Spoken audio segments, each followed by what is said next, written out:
Dissidia Final Fantasy released originally on the PSP in 2009, and it was the ultimate fanfiction game. For some, the new, unusual battle mechanics made it stand out at the time. For others, it was pure, unadulterated fan service, bringing together characters from over 20 years of Final Fantasy. The game didn't even try to hide the fact it was reducing these iconic characters to tropes with its terrible writing and awkward delivery. And I loved it. The main pull was the gloriously trashy fanfiction. Supplementing this was the tight gameplay and meaty campaign, which was way more than you'd expect of a PSP game. Years later, the series was rebooted in Japanese arcades, and in January of this year, we got the console port into Dissidia Final Fantasy NT. With NT, the focus has hugely shifted from the story to the gameplay, and Matt, do you think that shift was worth it in the arcades?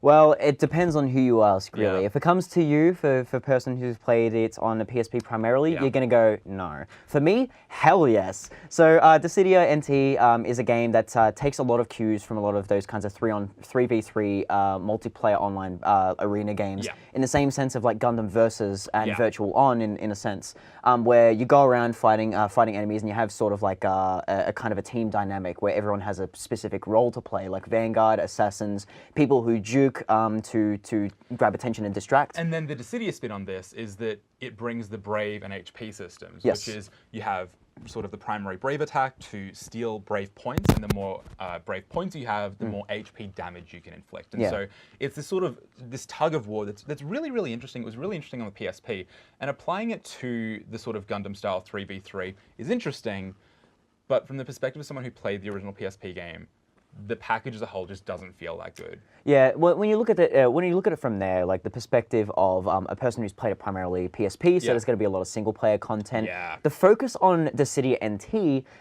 is primarily the multiplayer content. Almost entirely, yeah. So for someone like you who's played it on a PSP, you're going to be fairly disappointed. Yeah. The story mode content is what you'd think. Like, it's fan servicey, it's fantastic in that sense, but it's quite shallow once you finish everything. Well, really. I mean, the original PSP game was also quite shallow, but in the right way. But in the right way. In this way, it's straight like, look, the original PSP game, you had a massive open world map, you had multiple campaigns, you had multiple characters to play through. There was a lot of meat. There was a lot that you got for your buck.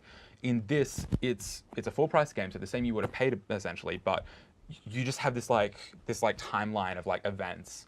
And it's just basically cutscenes. And it's very static too. Yeah, so exactly. once you've finished it, you finished it. The main draw in the previous Dissidia games was all based on how many builds you could create and how versatile characters could be. Mixing the really fascinating action RPG, the action gameplay with the RPG mechanics, where you would have equipment and you would have accessories and you'd be able to customize the character to your liking.